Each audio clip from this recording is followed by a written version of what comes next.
You may have heard many terms related to Web3 and blockchain, decentralized ledger, cryptocurrency, NFT. But the technological revolution is not just about the technical aspect. Web3 represents and brings immense power to you. Welcome to Market Melody, the melody of the market. This is the first episode of What's in My Wallet? What is Web3? Our lives are increasingly being built on digital technology channels, and we are accustomed to connecting with the world through computer/phone screens. Our personal data becomes very valuable because we tend to spend more time online than ever before. Thus, large organizations storing your security information have the right to view that information and use it regularly to identify, research, and analyze our personality traits, interests, or behaviors. Web3 is the most commonly heard keyword when talking about digital technology. Web3 is not only about blockchain, but also about a community technology that ensures individuals. Web3 creates an environment where individuals are all uniquely valuable.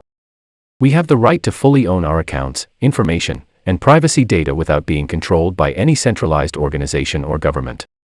For example, you can delete all your data on social media without being affected by community regulations, without giving ownership to centralized data storage providers like Facebook or Google.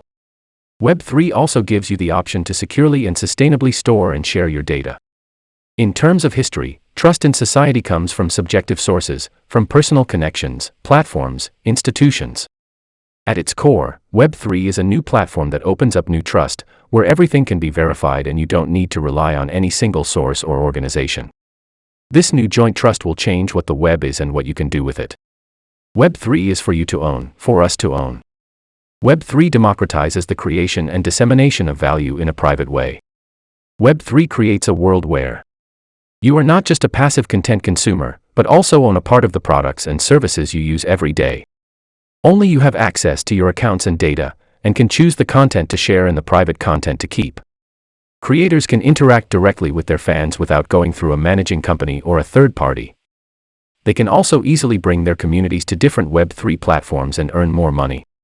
New technologies are built openly and interconnected, making services modular and able to be combined for mutual development. So we have just learned about what Web3 is. This will be the first episode we discuss about Web3. Thank you, and don't forget to like, subscribe and turn on the bell to support the channel.